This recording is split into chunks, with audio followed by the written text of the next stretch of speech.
Alright, this is Nicholas Short, and this is another video. Here are some things I found after 25 years of research, so let's start with part 1.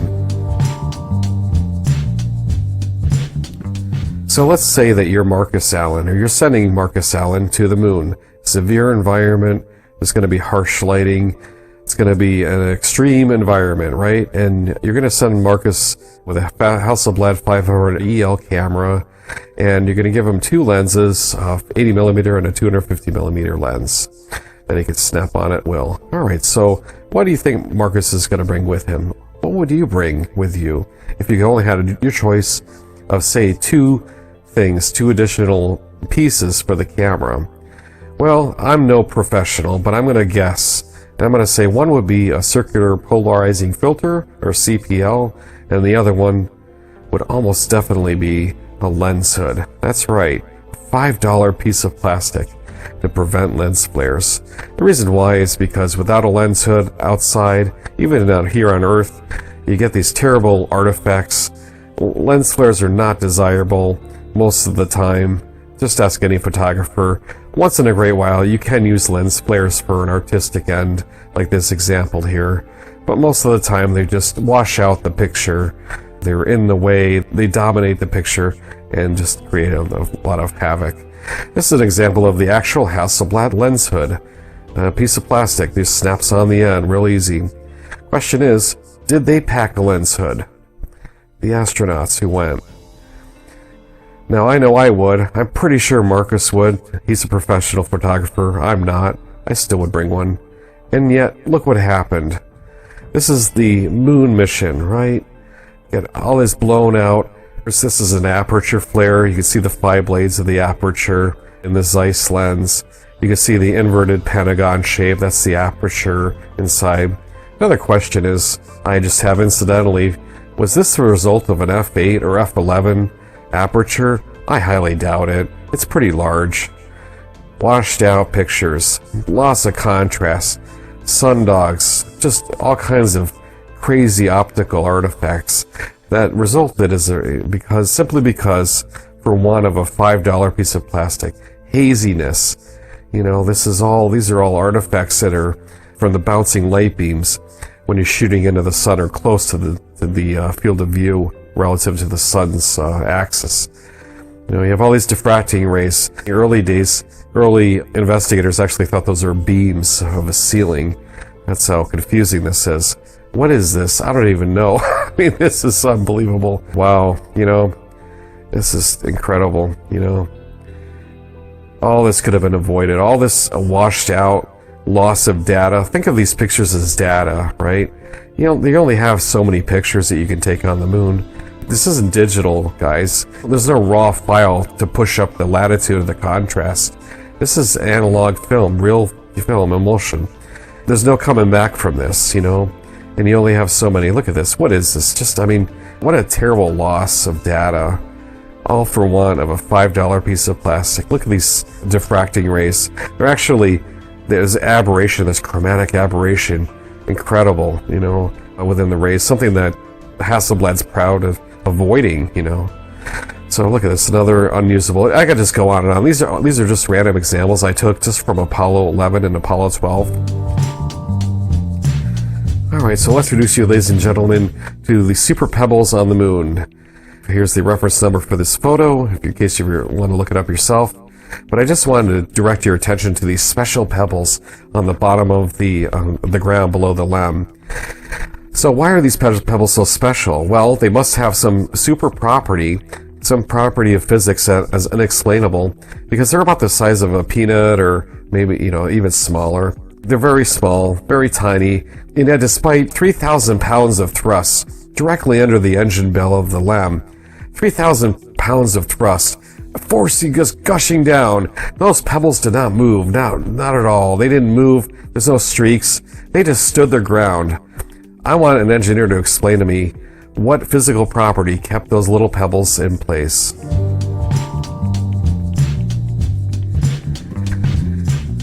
Now, ladies and gentlemen, this is the photo. This is the one that flipped me. I'm convinced that we did not land on the moon because of this very photo. All right, this is it. This is not a spacecraft that landed on the moon, okay? This is just some kind of a model, and let me show you some examples of what I mean here. So let's zoom in. You're gonna have to zoom in really close. So we're going 500%, 800%, 1,000%, over 1,000% zoom. All right, can you see them? See that, guys?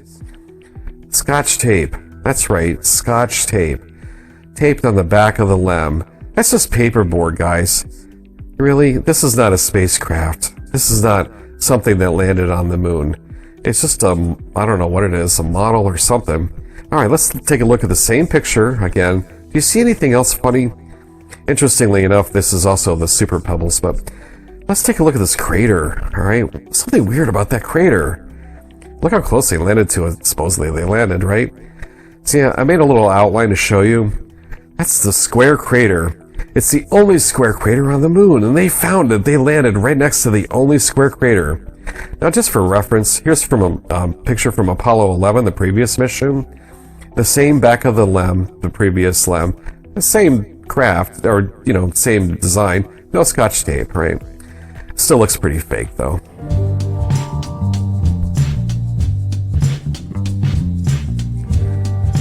So now I just want to talk about, end the video and just talk a little bit about my personal thoughts, if you're interested. I just have a hybrid theory about the moon hoax. I think we went to the moon, all right? And I think we orbited the moon. I just don't think we landed on the moon, okay? Now here's a picture from Apollo of the moon.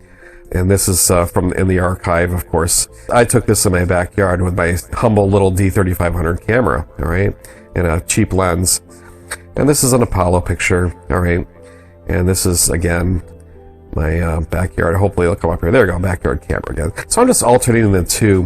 Why is this important, right? So, well, this is important because the shots I'm showing you of the Apollo, they're impossible to take by telescope here on Earth, okay?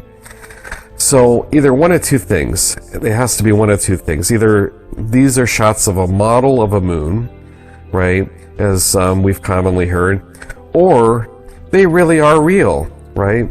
And I personally believe that these particular photographs are real. I believe that we sent men to the moon, orbiting around the moon. So anything, in other words, anything you see, any picture you see of the Apollo missions taken in the craft is real, right? Here's another example. We're going to talk about the Van Allen radiation belts. Here is the Earth and the moon to scale.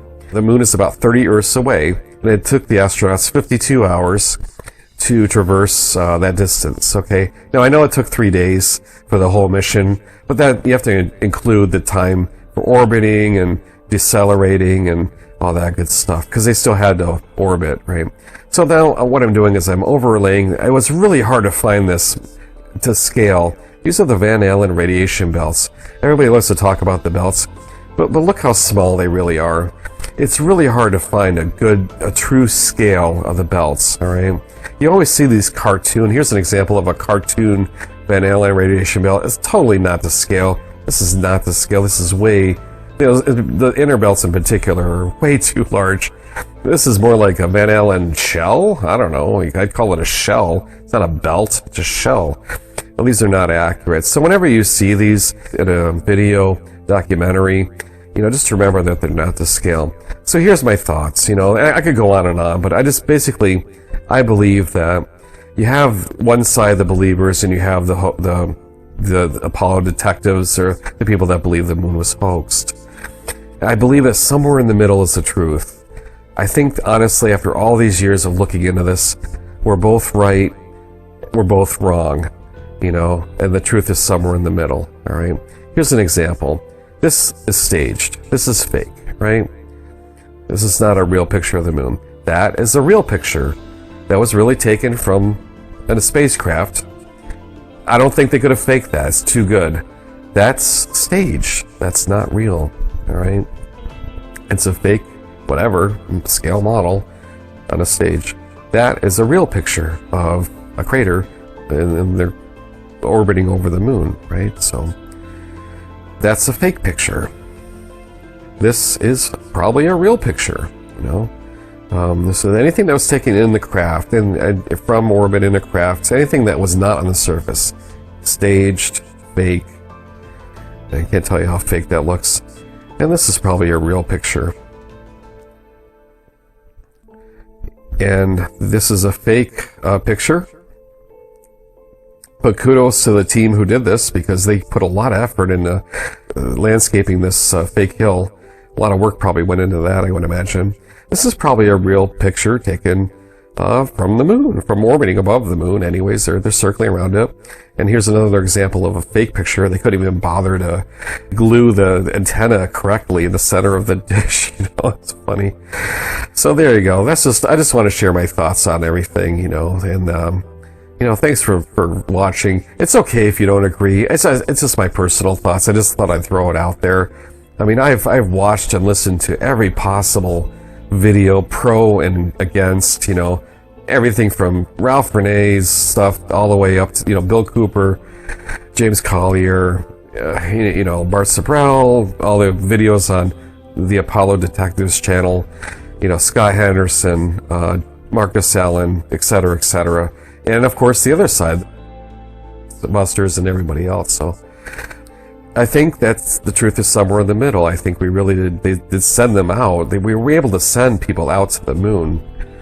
We sent animals to the moon. The Chinese sent animals to the moon, turtles and cats and dogs and, tadpole, just all kinds of animals. And it was just crazy, so, and that's all documented. So they would have had to fake all that, as well, which is really hard to believe, so I believe that we had the capability of sending men to orbiting the moon. I just don't think we had the capability of landing on the moon. Okay, and that's a huge difference between just orbiting.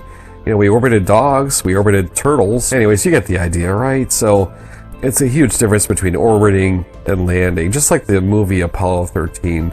It's almost like Ron Howard was trying to tell us something there, so it's a thought I just like you to entertain. It's a possibility, it's a possible solution to that. It checks all the boxes. It solves all the problems, most of the problems on both ends of the spectrum, of the argument.